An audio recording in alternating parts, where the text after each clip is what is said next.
Hai teman-teman semuanya, ini kita manggilnya apa nih Mas Rehan teman-teman ini? Job hunters atau ada panggilan tertentu? Harus ada biar Oke, oke. Ya teman-teman semuanya, jadi ini selamat siang kita nih ya di hari Minggu ini kita belajar mengenai influencer kali ya. Jadi kita bakalan belajar tentang panduan nemuin influencer yang tepat untuk meningkatkan bisnis. Nah sebenarnya kan influencer marketing tuh kayaknya udah banyak banget gitu ya tersebar um, di sosial media, terus juga influencer sekarang tuh kayak udah banyak dipakai untuk marketing, udah banyak juga dipakai untuk iklan-iklan brand kayak gitu. Nah, tapi sebelum kita masuk ke situ, mungkin kita kenalan dulu kali ya. Kata orang kan kalau misalkan nggak kenal maka tak sayang gitu. Jadi kita kenalan dulu. Nama aku Mega Kasih Sudirman. Kalian bisa manggil aku Mega aja. Kadang mau pakai Kak juga boleh, tapi Mega aja juga nggak apa-apa. Nah, aku KL spesialis di fintech Indonesia, salah satu perusahaan investasi. Di sini kita bakalan bahas tentang materi-materi tadi seperti Mas Rehan juga udah sempat mention kalau kita tuh bakalan bahas kayak apa nih influencer tuh siapa aja, terus emangnya pentingnya influencer marketing ini tuh ada di dalam sebuah bisnis, atau gimana sih cara ngelakuin risetnya gitu kan untuk nemuin influencer marketing ini tepat buat bisnisnya kita, tepat buat marketingnya kita kayak gitu. Terus gimana cara bikin campaign-nya sama mereka, soalnya kan mereka nih manusia-manusia juga gitu kan. Nah gimana nih caranya kita bisa bikin sebuah campaign sama mereka, terus nentuin matriksnya, nentuin conversion-nya, sampai akhirnya influencer marketing ini bisa berjalan dengan lancar. Dan setelah itu kita analisis dan juga evaluasi campaign ini gitu sama si influencer ini. Nah sebelum sampai ke terakhir kita belajar dulu apa sih influencer ini gitu kan. Teman-teman sebenarnya mungkin udah tahu gitu ya influencer mungkin juga udah banyak follow juga influencer di sosial media. Mungkin ada yang follow Raffi Ahmad atau misalnya kayak Arif Muhammad atau misalnya Tasya Farasya. Nah mereka ini kan adalah influencer gitu, tapi sebenarnya pengertian influencer itu tuh apa gitu kan. Nah kita mulai belajar dari itu dulu kali ya. Nah, ini tadi nama-nama yang sempat aku mention, ada Fadil Jaidi, Tasya Farasya, Clarin Clay, Arif Muhammad. Mungkin teman-teman juga udah pada follow mereka juga gitu di sosial media. Tapi sebenarnya influencer ini tuh siapa gitu kan. Nah, jadi orang-orang ini tuh memang orang-orang yang punya kemampuan untuk bisa mempengaruhi. Kan namanya influencer, berarti dia bisa nge-influence orang lain untuk bisa ngambil keputusan untuk melakukan pembelian suatu produk gitu. Jadi misalnya kayak aku mau beli sebuah skincare gitu atau misalkan make up gitu. Nah, terus habis itu kita kan masih bingung make up-nya yang brand A atau brand B. Terus ketika kita lihat yang reviewer, kita lihat yang beauty blogger atau misalnya influencer-influencer yang memberikan review mereka di sosial media mengenai produk tersebut. Nah, kita kan jadi ada kayak sebuah keputusan untuk bisa beli suatu produk itu karena dapat review, dapat juga kayak keputusan-keputusan yang akhirnya kita ya dari kita pilih yang brand A aja karena dia nge-review bagus atau kata menurut si influencer A bagus kayak gitu. Jadi influencer ini tuh bisa mempengaruhi kita untuk bisa ngambil keputusan itu, atau juga bahkan influencer ini tuh juga bisa mengubah cara berpikir kita. Oh, kalau misalkan kita mau bertindak gitu. Contohnya kayak tadi, kalau aku mau beli brand A untuk makeup atau brand B, itu kan sama sekali belum ada tuh keputusannya yang mau aku beli.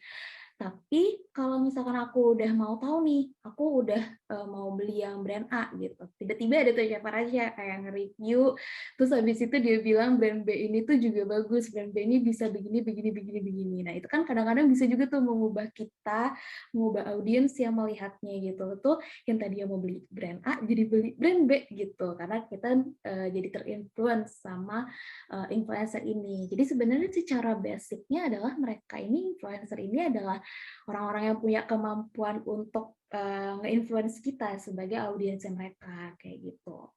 Nah, tapi siapa aja sih mereka-mereka ini gitu kan? Siapa aja sih yang bisa jadi influencer? Siapa aja sih influencer-influencer itu gitu?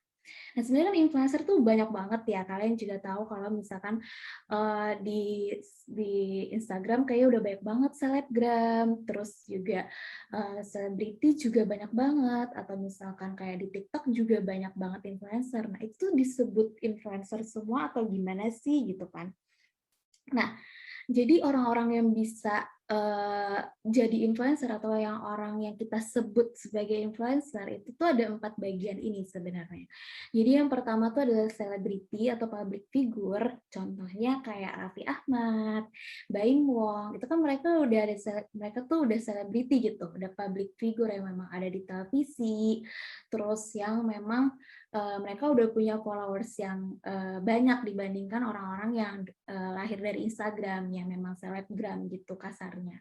Nah, tapi influencer ini tuh juga, eee eee, orang-orang yang punya specific interest gitu, orang-orang yang punya specific interest contohnya kayak orang yang suka banget sama makeup, terus dia bisa jadi beauty vlogger, contohnya kayak Tasya Farasya, dia kan specific interest-nya gitu kan, dia interest sama makeup. Atau misalnya orang-orang yang suka travel gitu, itu kan interest-nya juga di travel gitu kan, jadi ada juga travel blogger, travel, vlogger, kayak gitu. Atau misalnya juga specific interest-nya dia sama fotografi gitu. Nah, selagi dia bisa nge-influence orang lain, selagi dia bisa memberikan konten-konten yang baik dan berilmu untuk orang lain, dia bisa disebut dengan influencer, dengan kategori yang people with specific interest ini. Nah, selain itu juga ada expertise people. Expertise people tuh yang kayak gimana sih? Jadi expertise people itu tuh orang-orang yang expert di bidang tertentu, tapi dia bisa nge-influence orang lain juga. Contohnya kayak siapa? Contohnya kayak nutrisionis atau misalnya dokter yang sering ada di Instagram. Kan sekarang kan udah banyak ya kayak dokter, terus juga nutrisionis, orang-orang yang expert di bidang tertentu, tapi dia juga memberikan ilmunya di sosial media mereka, sehingga bikin orang tuh ke-influence juga dengan ilmu-ilmu yang dia punya, kayak gitu. Lalu siapa lagi nih influencer itu? Nah, ada juga namanya everyday people. Everyday people itu tuh orang-orang kayak kita nih, kayak kita yang cuma punya followers 1.000, followers 2.000, bahkan yang ratusan aja tuh sebenarnya bisa disebut influencer juga. Kenapa? Karena misalnya kayak aku, mungkin lingkupnya tuh ya se-followers kita aja, 1.000 orang ini gitu misalnya, kayak teman-teman circle kita aja lah gitu.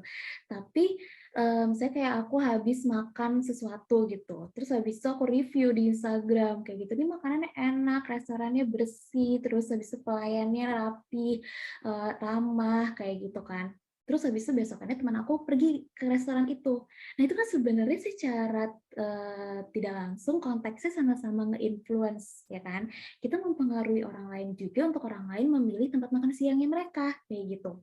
Nah, jadi, everyday people kayak kita sebenarnya tuh bisa disebut sebagai influencer, tapi ruang lingkupnya lebih kecil aja daripada orang-orang yang selebriti, orang-orang yang punya specific interest, orang-orang yang emang expert di bidangnya, kayak gitu.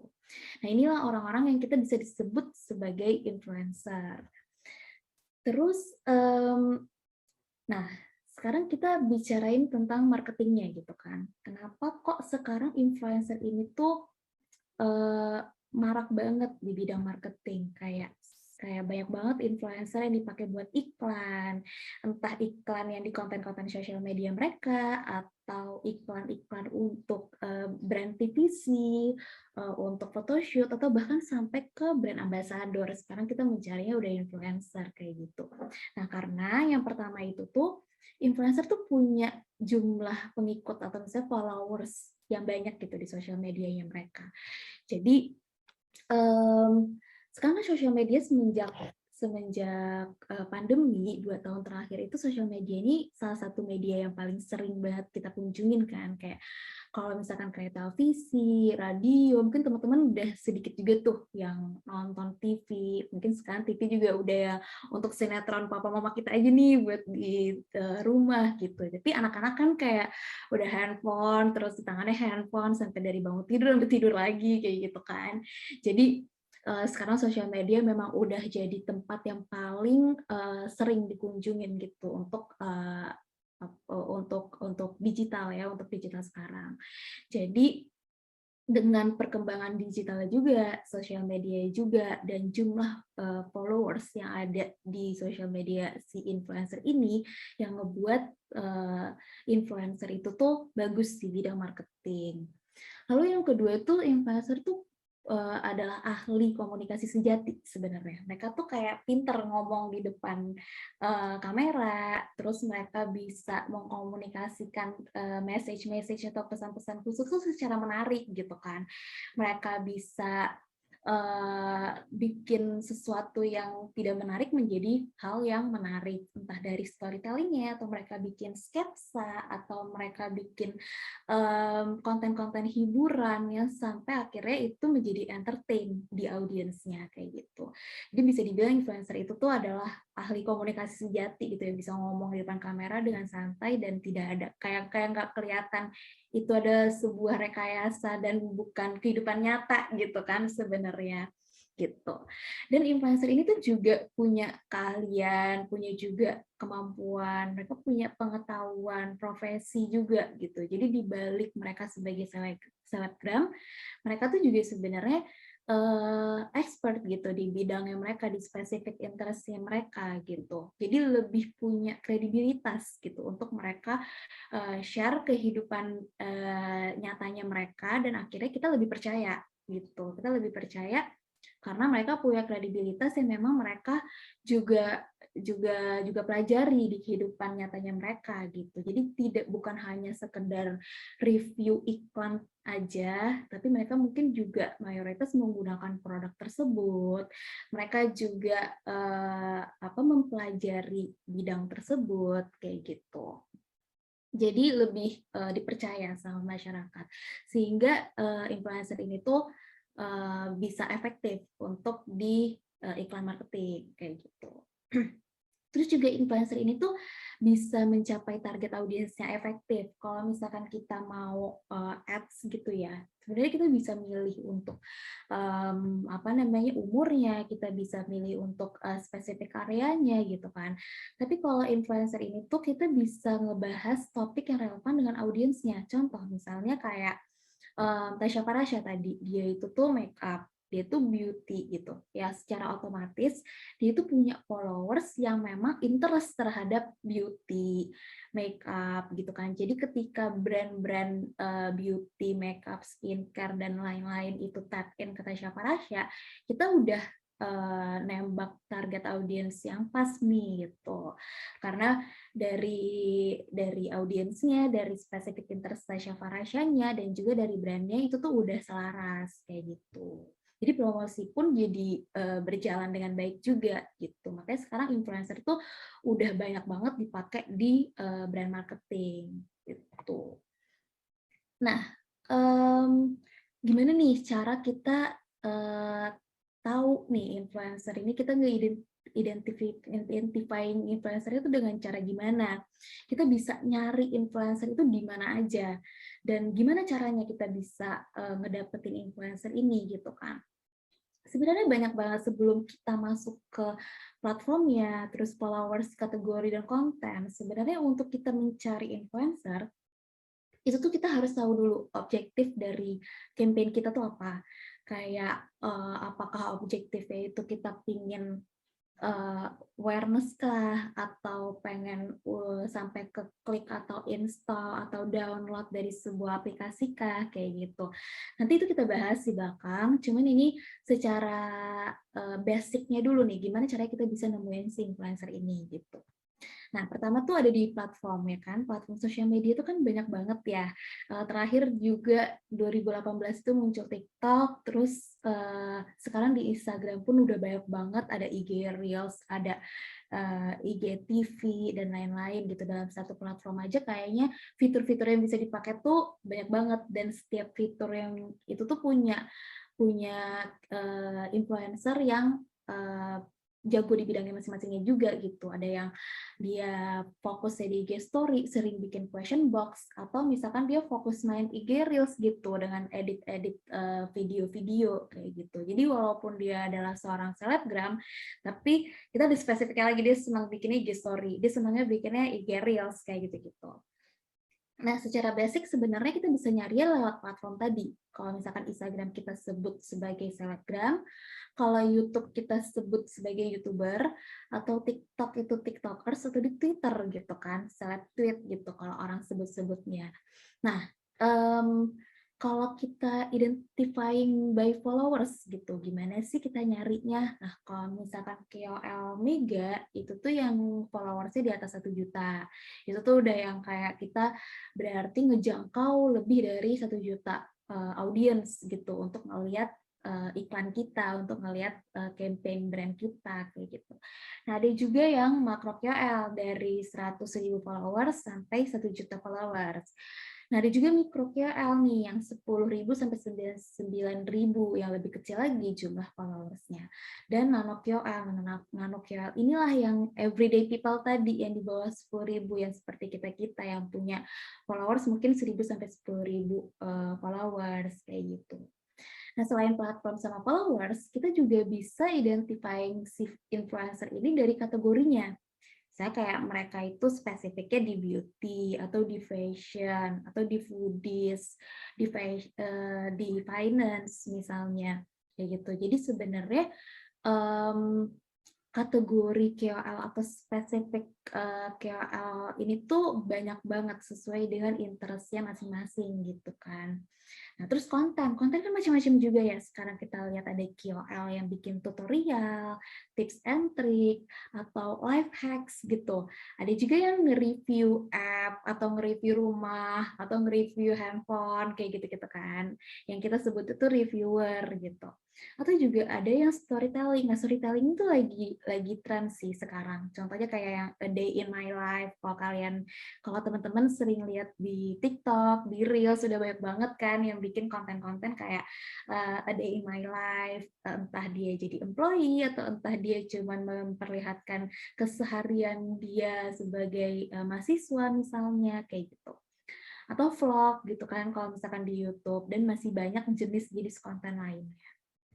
Nah, ini kalau misalkan kita mau nge-identifying influencer berdasarkan empat macam ini ya, platform, followers, kategori, dan juga konten. Tapi gimana caranya kita nentuin tadi yang dari objektif, habis itu kita selarasin dengan 4 kotak-kotak ini gitu kan. Nah, dan tadi aku juga bilang gimana sih caranya untuk kita nentuin campaign influencer marketing gitu. Nah, mulai dari kita tentuin dulu objektifnya apa, terus habis itu key message-nya apa, key communication-nya kayak gimana. Nah, itu tuh harus ditentukan dulu tuh di awal. Itu paling penting kalau misalkan kita mau bikin sebuah campaign influencer marketing kayak gitu. Nah, kenapa? Karena ini mempengaruhi yang 4 tadi, mempengaruhi kita mau milih KOL-nya di platform apa, itu mempengaruhi kita mau pilih KOL mega kah, KOL makro, mikro, atau nano, atau kategorinya itu sebenarnya mau di bidang apa, kayak gitu. Jadi semua itu bergantung kepada objektif dan key message di awal. Nah, kalau kita nggak punya fondasi itu tuh ke belakang-belakangnya tuh udah sulit untuk kita nentuin strategi sebuah campaign influencer sebenarnya. Jadi pondasinya itu benar-benar objektifnya dulu apa, dan key message-nya itu apa, kayak gitu. Nah, setelah kita udah tahu objektifnya, key message-nya gitu kan, akhirnya kita udah bisa nih nentuin platformnya tuh akan di platform apa, channel apa. Terus juga tiering-nya itu mega kah, makro kah, mikro kah, itu tuh udah bisa ditentukan. Sama KOL tipenya juga, yang tadi mau itu di beauty kah, atau misalkan fashion, lifestyle, atau lain-lain kayak gitu. Nah, setelah kita udah bisa menentukan hal tersebut, kita riset pain points dari audience. Nah, ini sebenarnya adalah sebuah hal yang paling penting untuk kita bikin strategi influencer marketing juga. Jadi, kita tuh harus berangkat dari pain points-nya audiens, problem-nya audiens, habits-nya audiens gitu kan. Feel-nya audiens tuh kayak gimana gitu. Karena nanti yang akan nonton kontennya KOL adalah audiens gitu. Jadi kita mesti tahu dulu mereka sebenarnya membutuhkan apa sih, sampai akhirnya kita memberikan solusi kepada mereka gitu. Dan yang kita butuhkan pasti pain point audiens yang ada di dalam sosial media. Dan sosial media tergantung dari channel atau platform sesuai dengan objektifnya tadi. Jadi tentu baik lagi kayak yang tadi, kalau misalkan fondasi awalnya adalah objektif dan juga key message kayak gitu. Nah, ini kita bisa kerjasama sebenarnya sama tim Customer Insight. Kalau di company ada itu ada namanya Customer Insight Team yang akan ngebantuin untuk mereka itu kayak kirim kuesioner kepada user-user kita gitu kan. Sebenarnya mereka tuh problemnya apa sih, pain points-nya apa sih gitu kan. Terus habits-nya orang main sosial media tuh kayak gimana sih kayak gitu. Nah, itulah yang akan dijadikan strategi kontennya si influencer ini biar nanti tuh nyambung gitu loh, mereka merasa relate, mereka merasa, "Ya gue juga seperti ini, ya deh gue akan milih kayak gini deh," kayak gitu. Kan itu kan sebenarnya kita masuk ke psikologinya si audiens juga, gitu. Nah terus habis itu, kita harus tentuin juga gimana caranya kita komunikasi dengan audiens, gitu kan. Kalau kalian tahu, teman-teman tahu, itu tuh kalau iklan itu ada yang namanya bahasa produk. Bahasa produk itu adalah bahasa ads aja yang emang iklan, bahasa kaku, bahasa produk, bahasa benefit-benefitnya aja. Nah itu tuh nggak bisa tuh dikomunikasikan ke KOL gitu. Kenapa? Karena KOL ini tuh dia bicara ke orang lagi. Jadi kayak dia tuh kayak ngasih tahu ke teman-temannya kayak gitu kan kesannya. Kalau misalkan dia Insta story terus habis itu dia kasih rekomendasi ke orang lain, mmm, berarti kan itu kesannya kayak dia ngobrol dengan followers-nya gitu. Nah, kalau misalkan dia ngobrol, itu tuh nggak bisa pakai bahasa produk itu yang terlalu kaku tadi, kayak gitu. Jadi itu mesti di-adjust lagi cara komunikasinya. Entah kita pakai bahasa sehari-hari gitu. Gimana sih kalau misalkan orang lagi ngobrol ngebahas make up misalnya. Berarti kita harus riset juga, apa sih yang dibutuhin sama orang-orang yang punya interest terhadap makeup, terhadap skincare. Nah, itulah yang kita jadikan sebuah komunikasi atau konten di dalam KOL itu. Gitu. Jadi sebenarnya KOL itu tuh panjang banget ya, nggak cuma gimana cara nyarinya mereka di platform sosial media aja, tapi sampai kita harus riset audiensnya, problemnya apa, biar kita tuh bisa masuk ke bisa relate gitu ke audiensnya, dan juga gimana caranya kita bisa komunikasi sama mereka lewat platform sosial media itu gitu yang nggak ketemu secara langsung kayak gitu. Nah, sekarang kita bahas kayak dengan objektifnya tadi, misalnya objektif sebuah perusahaan itu adalah awareness. Nah, KOL yang mau dipakai tuh kayak gimana sih dan matriksnya apa sih gitu kan. Nah, jadi dalam sebuah company atau dalam sebuah campaign marketing, kita tuh punya yang namanya 4 apa namanya, 4 KPI lah namanya, 4 objektif gitu. Nah, ini tuh sesuai dengan marketing funnel. Nah, kalau teman-teman tahu, marketing funnel itu paling atas itu adalah awareness, di mana matriksnya itu adalah views atau reach dan juga engagement gitu. Jadi kalau untuk awareness, teman-teman akan melihat matriksnya adalah views atau reach dan juga engagement. Nah, gimana caranya kita mencari KOL atau kita nge-utilize KOL untuk funnel awareness ini gitu. Nah, tiering KOL yang kita cari itu untuk awareness pasti kita membutuhkan reach yang besar. Kita membutuhkan, kalau misalkan reach yang besar berarti kita membutuhkan followers KOL yang gede gitu. Berarti kita butuhinnya selebriti, kita butuhinnya KOL mega gitu kan. Terus juga kalau misalkan matriksnya adalah views, platform apa nih yang bagus kira-kira untuk kita utilize gitu. Nah, kalau misalkan views yang bagus itu, platform yang kita bagus untuk utilize itu seperti TikTok. Soalnya TikTok itu kan masuk ke FYP setiap orang. Jadi kemungkinan masuk FYP, kemungkinan orang yang nggak follow ngelihat konten kita itu tuh lebih besar daripada kayak IG story itu orang-orang yang follow doang kan ya. Kalau misalkan IG story cuma bisa dilihat dari orang-orang yang follow orang tersebut kayak gitu. Tapi kalau TikTok, Reels, YouTube itu kan bisa masuk ke timeline kita meskipun kita nggak follow, tergantung dari views-nya dia tiba-tiba banyak atau misalnya kayak tiba-tiba kontennya masuk ke dalam FYP kayak gitu. Jadi platform inilah yang cocok untuk matriks dari views dan juga engagement. Lalu kategori KOL apa nih yang bagus untuk funnel awareness gitu kan? Nah, karena awareness itu adalah views, berarti yang harus dikejar apa? Yang harus dikejar dia tuh harus konten yang menarik, benar kan? Yang entertaining gitu. Berarti KOL yang punya kategori lifestyle atau misalkan yang vlog, yang daily vlog, yang memang ditonton sama orang sehari-hari kayak gitu. Nah, disitulah kita bisa nge-utilize KOL tiring ini, platform ini, kategori ini untuk matrix views dan juga engagement di funnel-nya awareness kayak gitu. Nah, berikutnya setelah turun nih dari awareness, kita turun marketing funnel-nya ke consideration. Consideration itu apa sih? Consideration itu orang yang udah consider untuk memakai produk kita gitu. Nah, misalnya orang yang udah consider itu berarti setelah dia lihat kontennya, dia ngeklik konten kita untuk dia pengen tahu lebih dalam gitu tentang si produk kita. Kayak gitu kan. Berarti secara matriksnya itu adalah klik dan juga swipe up gitu. Nah, klik dan juga swipe up ini pasti ada entah di TikTok ataupun di Reels karena di TikTok kan bisa masukin link tuh di bio linknya dia kayak gitu kan, atau di Reels juga bisa masukin link di bio linknya dia. Jadi kalau misalkan consideration platformnya itu tuh bisa menggunakan platform TikTok dan juga Reels. Nah kalau misalkan KOL tiringnya dia semakin turun marketing funnelnya, itu kan orang semakin orang yang KOL yang punya spesifik kategori gitu kan. Jadi semakin followers-nya dikit, dia itu tuh punya engagement terhadap audiensnya itu semakin besar. Jadi mungkin dia kayak masih sering bales-balesin DM, masih sering bales-balesin komen, semakin kecil followers kan kemungkinan untuk itu ya semakin gede kan. Nah, sedangkan kalau misalnya consideration kita mempengaruhi orang lain untuk nge-consider, untuk ngeklik gitu produk kita, untuk ngeklik iklan kita. Berarti kan kita membutuhkan KOL dengan followers yang semakin kecil kayak gitu.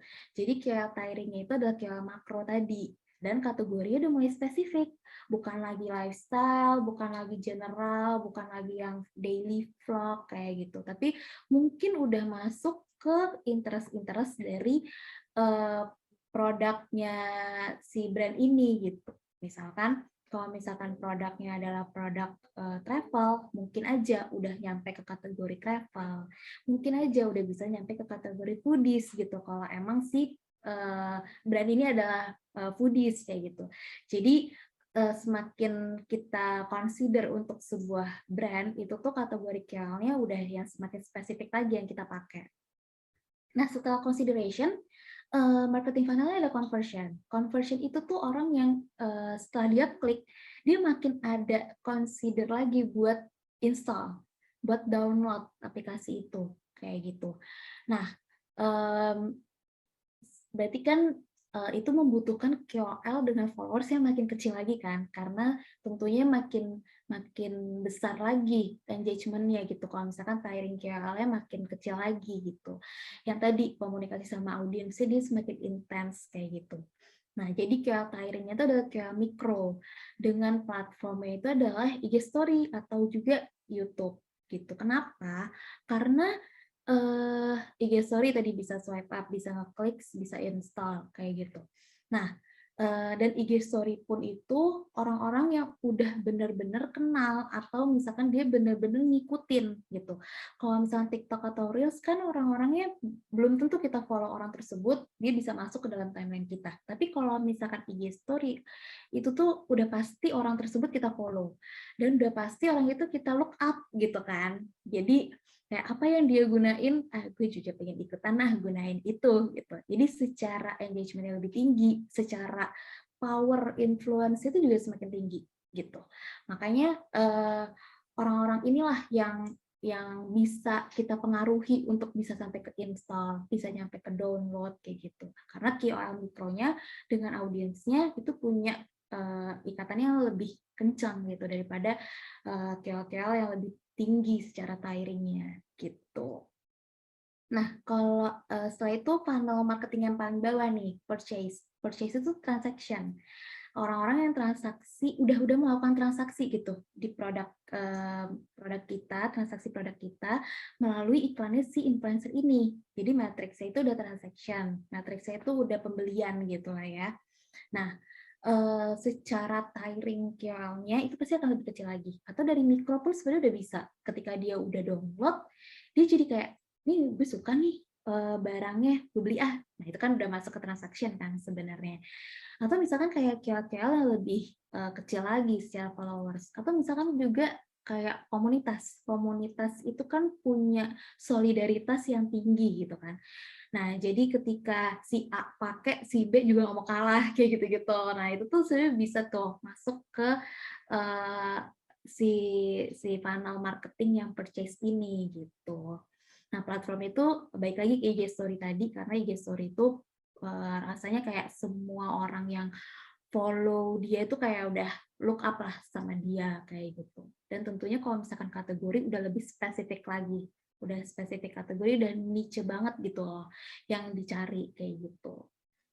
Nah, jadi ini pembahasan tentang KOL yang kita mesti utilize dari tiring, dari platform, kategori, sampai akhirnya objektif itu apa gitu. Makanya objektif ini, awareness, consideration, conversion, fund, purchase ini yang mesti ditentuin dulu di awal. Sampai akhirnya kita tahu nih, oh kita utilize KOL yang seperti apa, kita platform yang mau kita utilize seperti apa, dan kategorinya apa. Baru deh kita cari, baru deh kita buka platformnya. Kita udah tahu nih objektifnya awareness, kita mau ningkatin views gitu. Jadi kita bukanya ya TikTok Reels aja, kita nggak usah buka IG Story kayak gitu misalnya.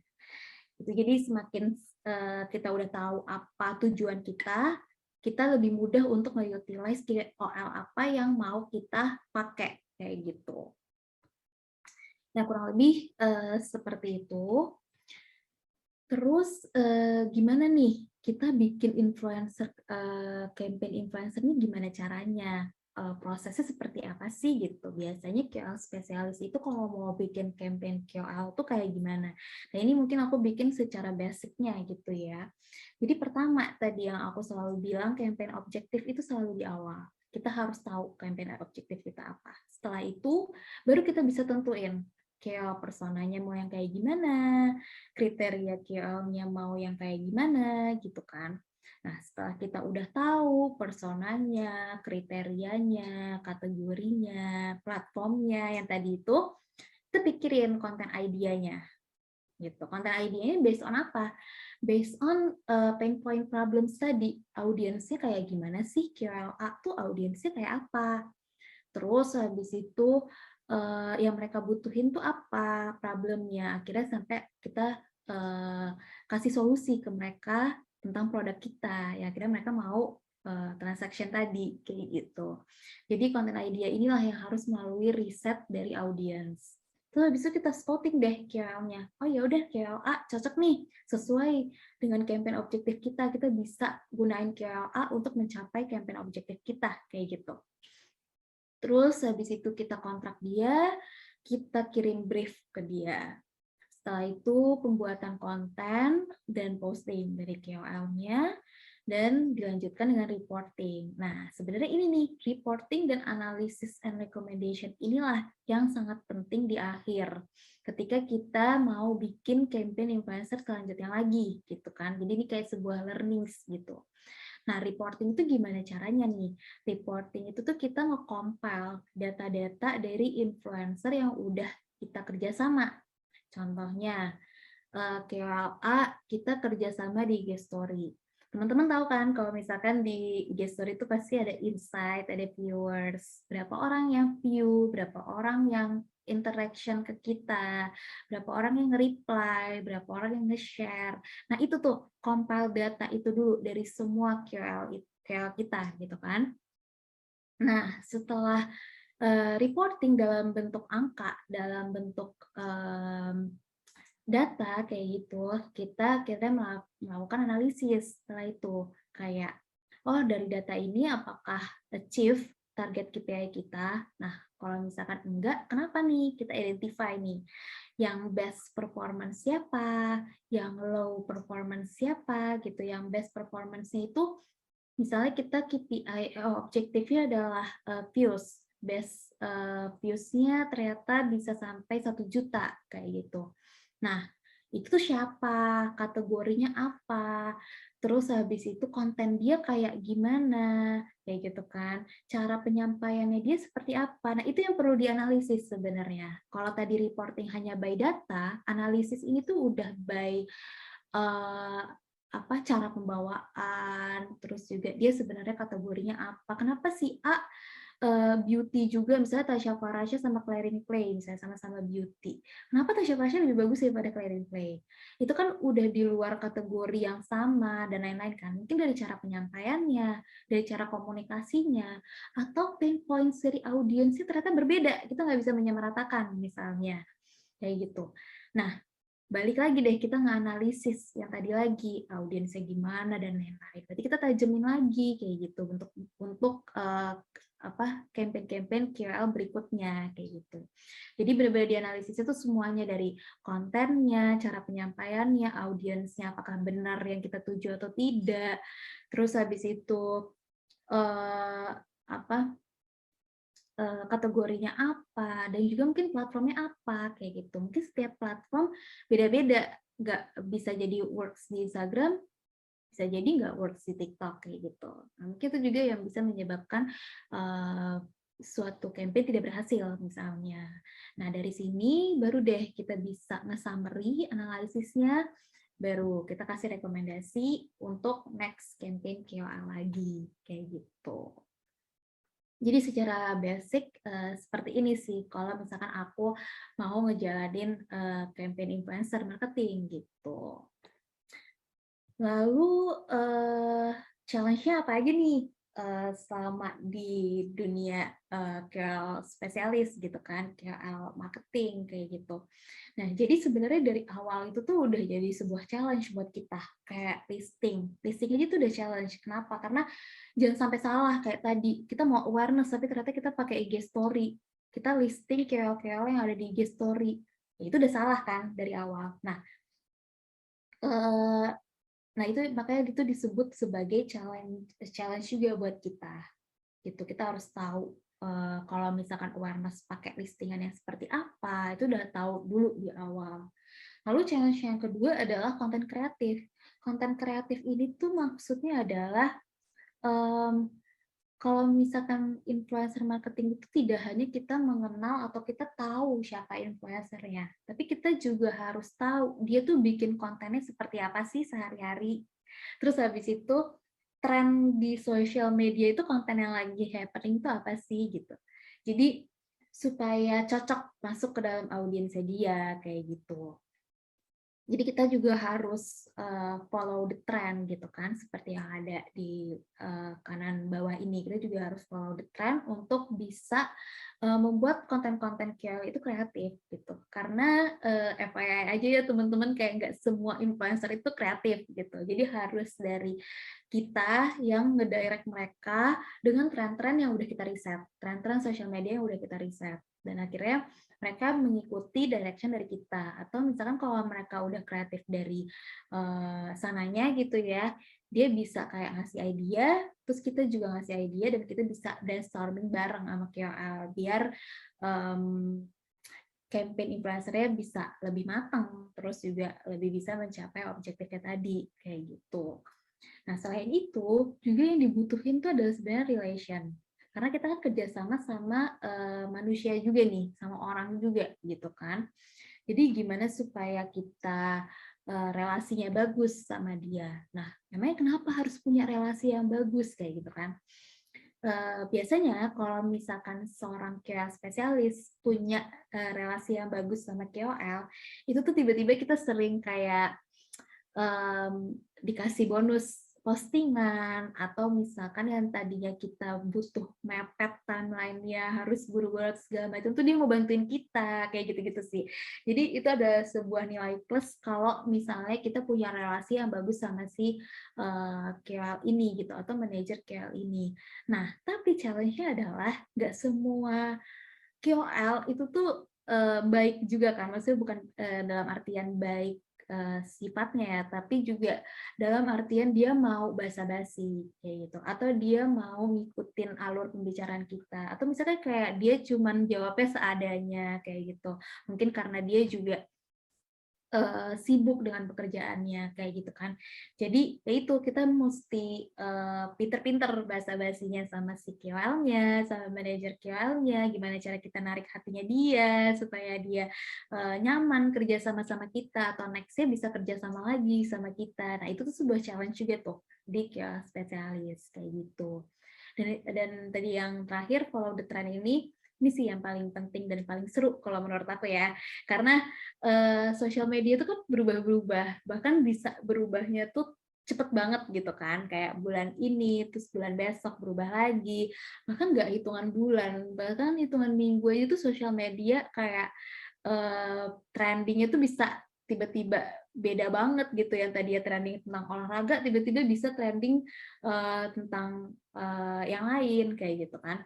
Nah, jadi itulah yang kita harus terus-menerus untuk bisa ngikutin tren gitu, jangan sampai ketinggalan trennya, sehingga kita jadi nggak kreatif, terus juga jadinya campaign objektif kita juga nggak terwujud, kayak gitu. Nah, inilah challenge sebagai KOL spesialis di influencer marketing sebenarnya.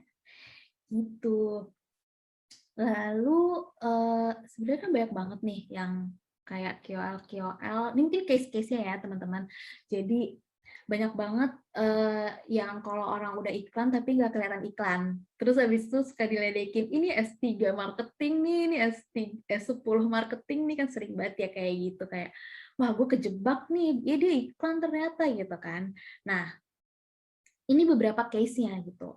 Jadi kalau teman-teman sempat tahu tentang ini gitu kan, jadi ada kayak Lambe Turah, terus juga publisher gitu tuh pada nge-share tentang Instagram. Jadi ada akun Instagram namanya tuh BH Gede Bikin Macet. Nah itu kan adalah sebuah apa ya, sebuah hal yang aneh banget gitu ya, kok ada kayak gini gitu kan.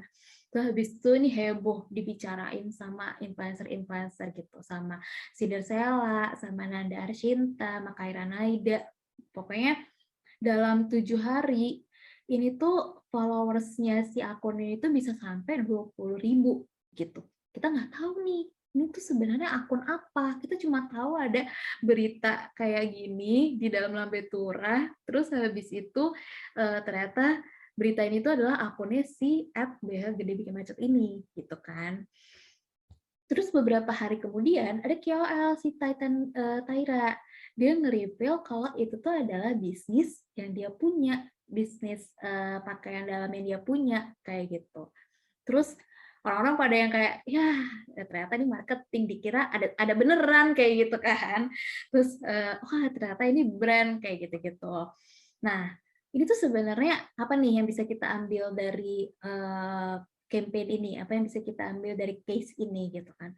Sebenarnya adalah orang-orang Indonesia tuh curiosity-nya tuh tinggi, rasa penasaran itu tinggi banget gitu. Dengan adanya breaking news seperti ini, apaan sih ini, akhirnya ngeklik kan akunnya, ah udah follow dulu, ah mungkin nanti besok di-reveal kayak gitu kan.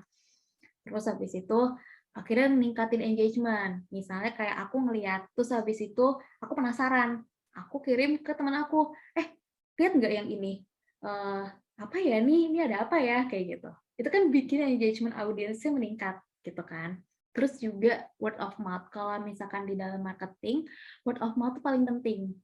Eh, Word of mouth itu adalah sebenarnya teknik marketing yang paling bisa mempengaruhi pembelian gitu loh. Kayak misalkan aku udah beli, terus habis itu aku kasih tahu ke teman aku kasih tahu ke temannya lagi, itu kan kayak pesan berantai ya sebenarnya. Tapi kita udah membuktikan sendiri gitu di kita. Jadi teman kita lebih percaya gitu untuk ngikutin apa yang udah kita pakai gitu misalnya. Nah tadi word of mouth tadi juga yang aku kasih lihat ke teman aku, ini ada aku nih ngeposting kayak gini bla bla bla bla. Nah, habis itu dia akhirnya ngecek juga. Terus akhirnya dia ngasih tahu temennya lagi kayak gitu sampai akhirnya followers sampai 20.000 kayak gitu. Nah, jadi inilah yang dia ambil, word of mouth, curiosity, sama engagement audience. Dia tahu orang-orang Indonesia itu seperti ini. Dan inilah ya ketiga poin inilah yang bikin marketing di Indonesia itu tuh bagus gitu kan, bisa works kayak gitu. Nah, selain ini ada juga case, salah satu case kalau kalian tahu, teman-teman tahu ada Fadil Jaidi, dia itu tuh sering bikin apa Instastory tentang CC-CC yang ada di Tanah Abang gitu kan, kayak dia jualan endorse, dia pajang-pajang baju-baju seperti kayak di toko Tanah Abang kayak gitu. Terus habis itu dia pura-puranya tuh kayak si cici-cici Tanah Abang ini gitu. Nah sebenarnya ini tuh dia melakukan riset gitu, entah dianya atau timnya gitu ya. Tapi ini tuh dia melakukan riset yang bagus menurut aku, karena dia tuh kan memindahkan secara tidak langsung ya, secara basic ya. Sosial media ini kan sebenarnya memindahkan yang ada di offline ke online gitu kan. Nah, berarti dia mempelajari dulu promosi yang ada di offline tuh kayak gimana sih? Terus habis itu diaplikasikan itu ke dalam bentuk online gitu. Nah, kita udah 2 tahun pandemi, terus sudah mungkin 2 tahun juga di antara kita-kita mayoritas itu nggak ke pasar lagi, nggak belanja, ketemu muka lagi, nggak milih-milih baju lagi, itu kan kayak feel audience-nya beda ya, kayak kita milih baju, kita kita kita cobain di badan kita, terus kita coba ke fitting room, kayak gitu-gitu, terus kita pegang-pegang bahannya. Nah, itu kan feel audience yang kayaknya kita kangen ya, zaman-zaman itu gitu. Kayak sekarang cuma bisa lihat di Shopee, Tokopedia, kita scrolling e-commerce, ini lucu nih gitu, pakai ada modelnya udah cantik-cantik, pakai baju yang cantik juga ya kelihatannya udah cantik gitu kan. Nah, tapi kita sekarang kangen tuh yang milih-milih baju gitu, pegang-pegang bahan, nyoba-nyobain kayak gitu kan. Nah, dia tuh ngerti nih si Fadil Jaidi terhadap feel-feel audience yang kita tuh kangen sama masa-masa sebelum pandemi. Akhirnya dia buat kayak gini, dia buat iklan yang seperti offline punya gitu. Nah, jadilah engagement audience-nya tuh meningkat. Karena kita jadi kayak, iya kangen ya mau ngeliat-liat ini baju, kayak gitu kan. Terus habis itu dia juga mempelajari habits-nya audience. Kayak orang tuh ke toko tuh ngapain ya sih? Misalnya ada orang mau belanja ke toko apa aja yang ditanya sama orang itu. Ini bahannya bahan apa ya gitu. Atau misalkan eh apa ini ada warna apa aja ya kan kayak gitu ya kalau misalnya kita belanja. Nah itu dipelajari sama Fadil jadi sampai akhirnya itulah yang dijadiin bahan-bahan promosi di dalam endorsement-nya dia kayak gitu. Terus juga entertain, pasti dia menghibur juga kan dengan cara seperti ini. Dan juga dia kreatif banget, kreatif konten dalam memindahkan promosi yang ada di offline ke online kayak gitu. Jadi ini salah satu influencer marketing yang menurut aku pinter banget juga sih untuk dia bisa mengaplikasikan segala message, key message yang emang ada di endorsement itu ke dalam bentuk digitalnya, ke dalam bentuk sosial medianya. Kayak gitu. Nah, mungkin dari aku mungkin sekian aja.